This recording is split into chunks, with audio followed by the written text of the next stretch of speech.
Merhaba, ben Fadime. Kanalıma hoş geldiniz. Bugün sizinle pamuk viskon ip ve tığ ile güzel bir bebek elbisesi yapmayı planlıyorum ve başlıyoruz. Elbisemize 3 numara tığ ile başlayacağım. Elbisemize 38 tane zincir atarak başlıyorum. 1, 2, 3, 4, 5, 6, 7, 8, 9, 10.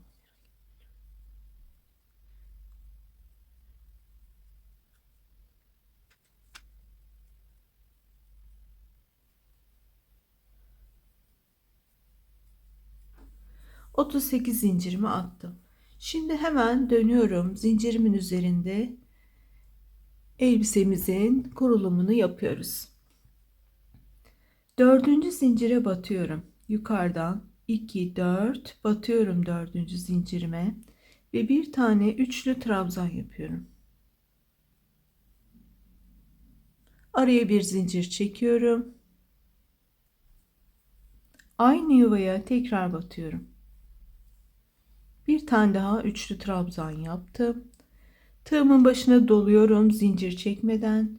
Aşağıdan bir tane zincir atlayıp tekrar aynı yuvaya bir tane trabzan yapıyorum. Araya bir zincir çektim. Tekrar aynı yuvadayım. Bir üçlü trabzan daha yapıyorum. Şöyle bir görüntümüz var. Bütün sırayı böyle doldurduktan sonra buluşuyoruz. Zincirimin üzerine doldurdum. Son olarak tığımın başına doluyorum ve bir tane son zincirimin içerisine üçlü trabzan yapıyorum. 1 2 3 zincir çektim. Zincirlerimi sıkmadan çekiyorum. Dönüyorum ve bu ikili trabzanlarımın içerisine ortadaki bir zincir çektiğimiz yuvaya 1 2 3 kere de çektiğim bir trabzan yaptım. Araya zincir çektim. Tekrar bir trabzan yaptım. Tığıma doladım. Zincir çekmeden yandaki trabzanlarımın arasındaki bir zincirlik yuvaya batıyorum. Yine bir trabzan yapıp bir zincir çekip tekrar trabzan yapıyorum. Yani alttaki işlemin aynısını bu sefer şu aradaki trabzanlarımın ortasına yapıyorum. Ve bu toplam olarak bir ikinci sıradayız. 4 sıra aynı işlemi yaptıktan sonra buluşuyoruz. Başlardaki tekli trabzanları da unutmuyoruz. Onlar bizim örgümüzün kenarının düz olmasını sağlayacaklar. 4 sıra sonra buluşalım. 4 sırayı bitirdim. Şimdi 2 sırada aradaki bir zincirimizi 2 zincire çıkararak öreceğiz. Hemen birazcık başlangıcını göstereyim. 3 zincirle yukarıya çıktım. Yine aradaki bir zincirin olduğu yuvaya battım. Trabzanımı yaptım. 1 2 zincir çekiyorum. Aynı noktaya batıyorum. Yine tığımın başına doladım. Trabzanımı yaptım. Araya 2 zincir. Yine trabzanımı yaptım. Gördüğünüz gibi birazcık burada genişleme var. Bunu da 2 sıra yapıp bu örneğin, daha doğrusu bu parçanın aynısından bir tane daha örüp geliyorum. 4 sıra bir zincirli, 2 sırada 2 zincirli örgümü yaptıktan sonra aynısından bir tane daha ördüm ve 6. sırayı bitirdikten sonra 7. sırada da aynı şekilde devam ediyorum. Şimdi bu iki parçamızı birleştireceğiz. Çünkü bu bizim elbisemizin üst bölümü. Şu an neredeyiz? Şu bölüm bizim kol evimiz olacak. Diğer kol evlerimiz de burada. Hemen devam ediyorum. Aynı işlemi yaparak iki parçayı birleştireceğim.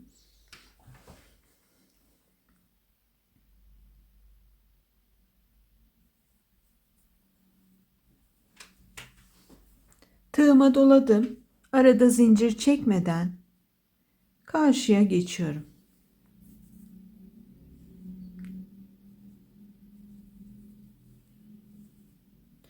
Şurada sonda da yapmış olduğum tekli trabzanı da yapmadım burada. Burada da yapmayacağım. Direkt olarak 2 tane trabzanın arasındaki 2 zincirin ortasına direkt olarak batıyorum.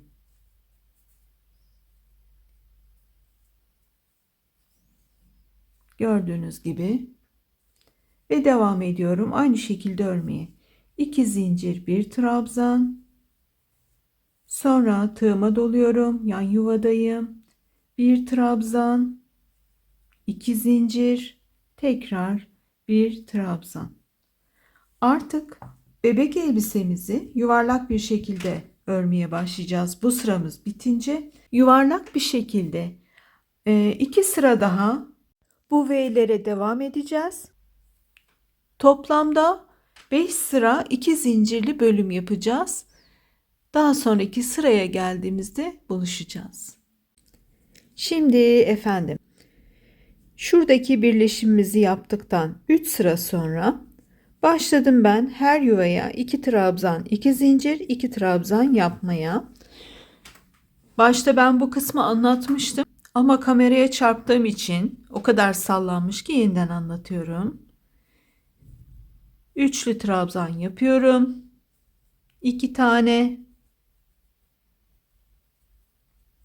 Araya 2 zincirimi çekiyorum. Tekrar aynı yuvaya batıyorum. 2 tane daha trabzanımı yapıyorum. Bu sıramız böyle olacak.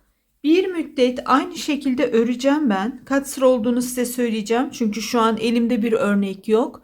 Tamamen uydurma bir bebek elbisesi yapıyorum. Uydurmaları seviyorum. Buluşacağız.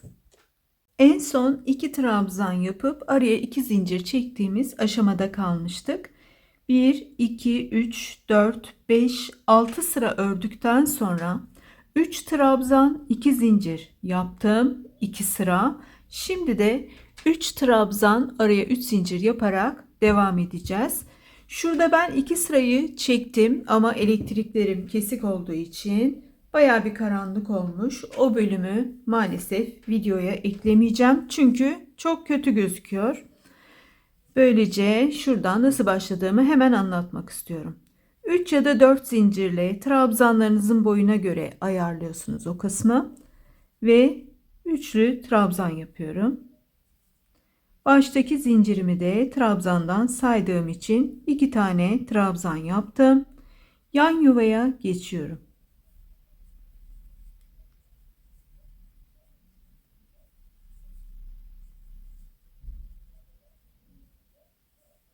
Şimdi burada tek tarafını yaptığım için bütün etek ucunu dolanıp buraya tekrar 3 trabzan yaptıktan sonra ne yapacağımı hemen anlatmak istiyorum. Burası da şöyle 3 trabzan 1 2 3 zincir 3 zincire geçtik bu aşamada. Etek ucumuzun birazcık daha volanlı olmasını istiyorum. Tekrar 1 2 ve 3. trabzanımı yapıyorum. Zincir çekmeden devam ediyorum. Yandaki yuvaya geçeceğim. Şurayı nasıl bitirdiğimizi hemen kısaca şöyle birazcık ip açayım. Anlatmak istiyorum. Diyelim ki burada etek ucunu aynı şekilde dolandık, geldik ve şuraya battık. Birinci trabzanımı yaptım. İkinci trabzanımı yapıyorum. Üçüncü trabzanımı yaptım. Buraya bir zincir çekiyorum. Tığımın başına doladım. Zincirimin tepesine battım ve bu 3 ilmeği birden çekerek 1 2 3 zincir çekip veya 4 zincir çekip bir üst sıraya geçeceğiz. Bizim birleştirmemiz de bu şekilde olacak. İstiyorsanız da 3 ya da 4 zincirle çıkıp 3 tane trabzan yapıp araya 3 zincir tekrar 3 trabzan bütün etek ucunu dolandıktan sonra da zincirinizin tepesine direkt sık iğne ile veya ilmek kaydırmayla bağlanarak daha sonra da şuradaki 1 2 3 trabzanın tepesinden ilmek kaydırma yapıp şu noktaya batıp bir sık iğne yapıp 3 ya da 4 zincirle yukarıya çıkıp bir sonraki sırayı da yapabilirsiniz. Ama şuradaki görüntü çok güzel olduğu için, hani burada bir ilmek kaydırma falan yapmamıza gerek kalmadığı için ben bunu tercih ettim ve göze de hoş geliyor. Şimdi bir sonraki aşamada buluşacağız ve detayları konuşacağız. Şimdi efendim hemen sayıyoruz beraberce.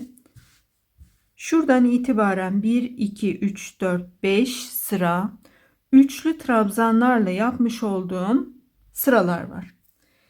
Buradaki ipim benim pamuk, viskon pamuktu. Şimdi elimde şöyle güzel bir yeşil ipim var. İçerisinde açık yeşil ve koyu yeşil olmak üzere çok tatlı bir yeşilim var. Pırıl pırıl bir İtalyan Mercerise. Şöyle birazcık yumak sardım ben. Hemen de orta noktasını elime alıyorum. Bir düğüm yapmadan, burada bir fazlalık oluşturmadan hemen şurada örgümün kenarından ekliyorum. Birazcık da ilerisinden ekliyorum ki şurası örerken içte kalsın. Bu düğümü de, bu ipleri de yok edeyim. Hepsi aynı yere gelmesin. Böylece bir kalınlık, kabalık da oluşmasın. Şöyle tam köşeden ipimi ikiye katlıyorum. Ve bir ilmekmiş gibi davranarak kendisine bir zincir çekiyorum. Ve başlıyorum burada. 1, 2 tane yalancı sık iğne ya da çakma sık iğne dediğimiz sık iğneden yapıyorum. Baştaki zincirimi de saydığım için 3 tane. Tığıma doluyorum zincir almadan. Karşı yuvaya geçiyorum. 1, 2, 3. Ve burada 1, 2, 3, 4 zincir çektikten sonra tekrar batıyorum. Tüm sırayı aynı şekilde bitiriyorum. Yeşil ipimle etek ucumu çepeçevre bitirdikten sonra şimdi ne yapıyoruz efendim? Bu yeşilliklerin içerisine şöyle güllerimizi yapacağız. 3 tanesini yaptım, diktim. Hemen sizinle bir tanesini nasıl hazırladığımızı beraberce yapalım. Bunun için 2 kat İtalyan Mercerise ip kullanıyorum ve aynı numara tığ ile devam ediyorum. Yalnız birazcık elimi bol tutarak öreceğim. Hemen şurada başlıyorum. Şu küçük bir başlangıç noktam olacak. Fazla ip harcamıyoruz. 6, 7, 8, 9, 10, 11, 12, 13, 14, 15, 16 zincir çektim. Görüyorsunuz bol bol zincirlerim var. Tığımın başına doluyorum. 3 tane 1, 2, 3 tane zincir atlıyorum. 4. zincirime battım. Ve burada uzun uzun çekerek üçlü trabzan yapıyorum. Her bir zincirin içerisine trabzan yapacağım. 2,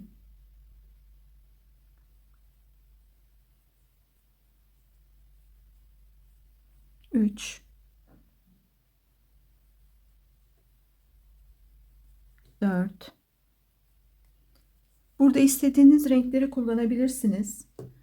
Benim elimde fazla bu ara renk kalmadığı için aslında ben hepsini farklı farklı renkler yapmak istemiştim. Ama sonra bu pembede tek başına da çok güzel olunca fazla da uğraşmadım. 2, 4.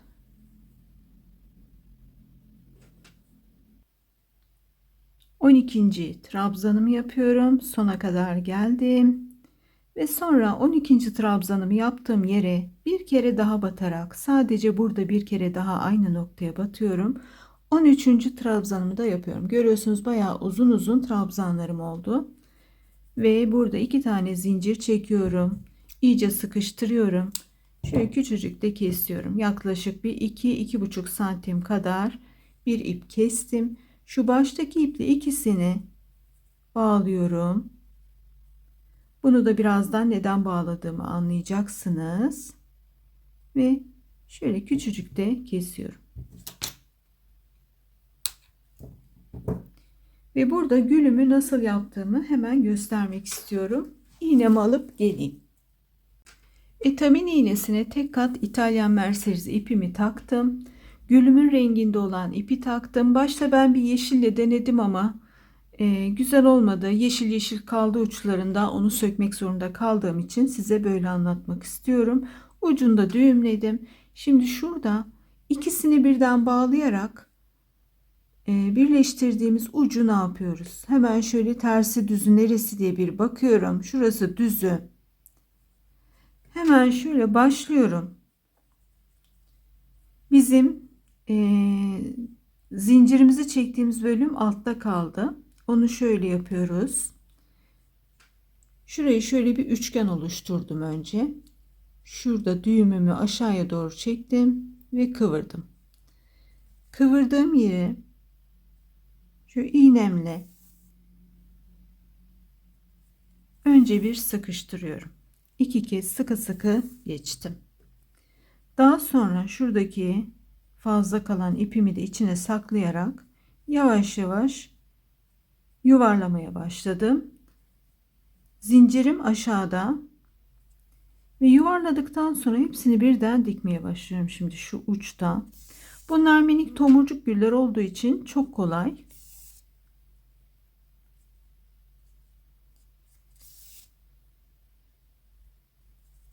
Böyle dikiyorum. Sonra şöyle bir formunu veriyorum. Birazcık açıyorum azıcık. Şöyle gül şekline getiriyorum.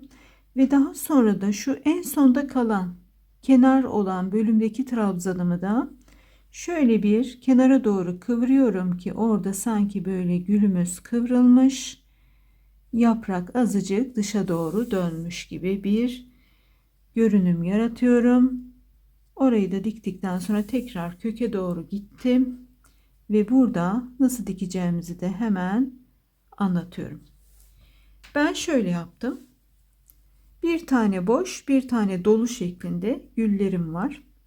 Bunu tam şöyle ortaya getiriyorum. Şuraya. Hemen şunu bir formunu getireyim.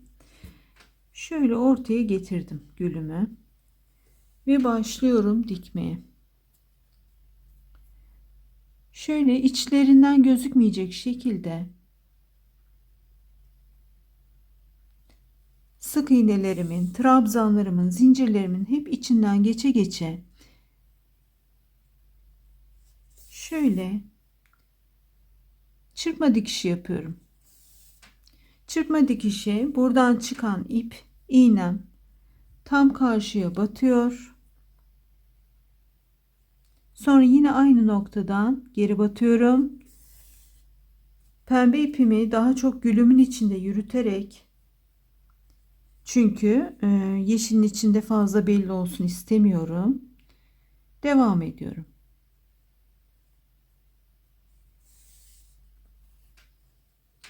Arada da gülümün formunu birazcık daha düzenlemeye çalışıyorum ki kenarlardan fazla dikip şekilsiz bir hale gelmesin. Devam ediyorum.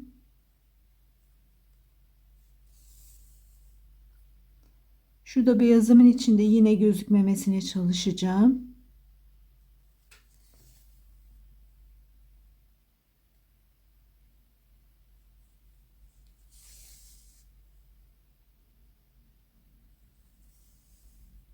Başladığım noktaya geldim. İğnemle arkaya çıkıyorum.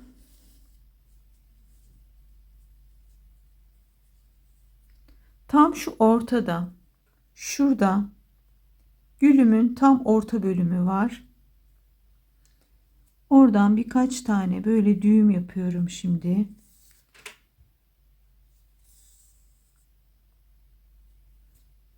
İyice sıkılıyorum. Açılmasın, sökülmesin. İpim katlarına ayrıldı.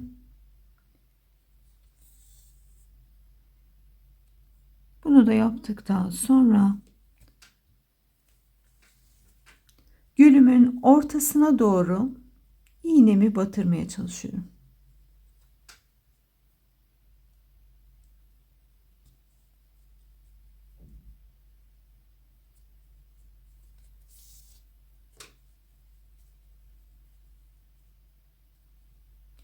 Ve bu çıkmış olduğum ipi birazcık böyle gülümü geriye doğru çekiyorum kesmemek için. Kesiyorum. Böylece benim dikmiş olduğum ipim de içte kaldı. Şöyle güllerim oluyor. Şöyle parçalar hazırlıyoruz. 16 zincir, 13 trabzan, kenarları bağlıyoruz. Daha sonra düzünü gül şeklinde kıvırdıktan sonra alt bölüm bizim zincirimizin olduğu bölüm. Şöyle kıvırıyoruz. Şöyle kıvıra kıvıra yavaş yavaş formunu veriyoruz gülümüzün. Dikiyoruz. En son şuradaki bölümü de şöyle kıvırarak bir güzellik yapıyoruz ve dikiyoruz. Bu kadar kolay. Bir sürü yöntem var. Bu elbiseyi örüp istediğiniz her çiçeği buraya dikebilirsiniz. Ben bunu tercih ettim. Elimdeki renge de çok uygun oldu. Ben şimdi birkaç tane daha bu güllerden örüp daha sonra da hepsini dikiyorum. Elbisemizin diğer detaylarıyla buluşuyoruz. Elbisemin yaka kısmındayım. Bir deneme yaptım. İnce bir askı ile küçücük bir omuz yapmıştım. Ama sonra düşündüm. Bu bir bebek elbisesi. Çok küçük bir bebek için olacak. 1 yaş öncesi. İpim ne kadar yumuşak da olsa hassas olduğu için çizebilir veya iz yapabilir. Onun için hemen burada yakayı değiştirdim, söktüm. Yeniden başlıyorum. Tam yakamın köşesinden başladım. Bir zincirle yukarıya çıktım ve başlıyoruz yakamı yapmaya. Daha doğrusu askıyı yapmaya. 2, 3, 4, 5 tane zincir çektim. Yandaki zincirime batıyorum. Tekrar 1, 2, 3, 4, 5 zincir çekiyorum. Yine yandaki zincirime batıyorum. 1, 2, 3, 4, 5 zincir çekiyorum. Yine yandaki zincirime batıyorum. Şu kadarcık bir askı benim için yeterli olacak. 1, 2, 3, 4, 5 zincir çekip geri dönüyorum. Burada zincirlerimin tam ortasına batıyorum. İçinden geçerek zincire batmadan 4, 5 zincir. Yine aynı şekilde battım. Sık iğne ile bağlandım. 5 zincir çektim. Yine aynı yere yandaki yuvaya bağlandım. Yani şöyle bir görüntümüz var bizim. Şuradaki genişlik bebeğimizin omzunu daha rahat bir şekilde, daha yumuşak bir şekilde kavrayacak diye düşünüyorum. 1, 2, 3, 4, 5 köşedeyim. Geri dönüyorum.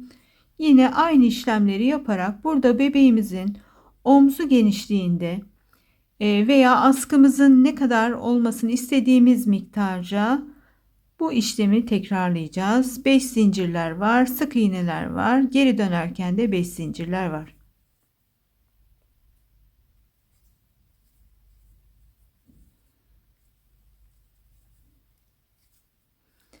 Ben şimdi birazcık öreyim. Geri dönüp kaç santim ördüğümü size anlatacağım.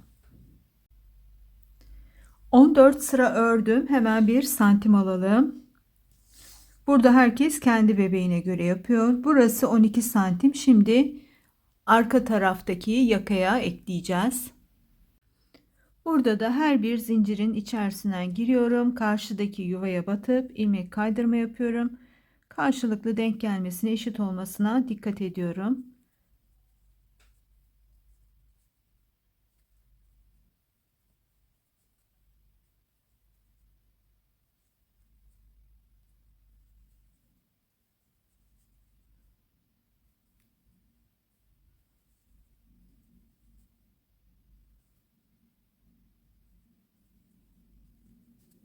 Şöyle bir görüntümüz oluyor.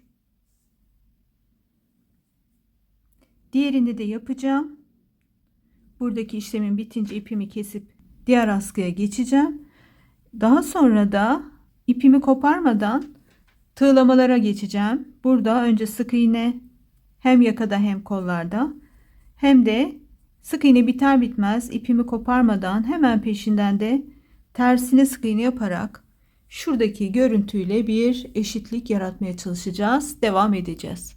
Elbisemizin yakası bitmiş hali. Henüz bu değil. Ama genişlik olarak gördüğünüz gibi yeterli oldu. Bir önceki daha inceydi ama biraz sert oldu ve bebek için birazcık zedeleyici bir askı olmuştu. Sökmem iyi olmuş. Şimdi devam ediyoruz. Tersine sık iğne yapıyorum. Terse doğru gidiyorum. Ördüğüm yönün tersine. Bir sonraki sık iğneye battım. Aldım. 2 ilmeğimi gerdim ve ikisini aynı anda ördüm. Tekrar devam ediyorum.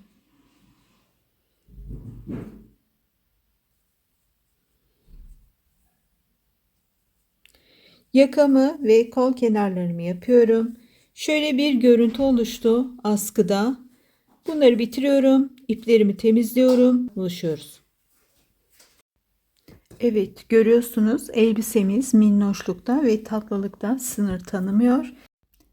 Elbisemin diğer detaylarını ve çantamızın adım adım yapılışını anlatabilmek için ikinci bölümde buluşmak üzere.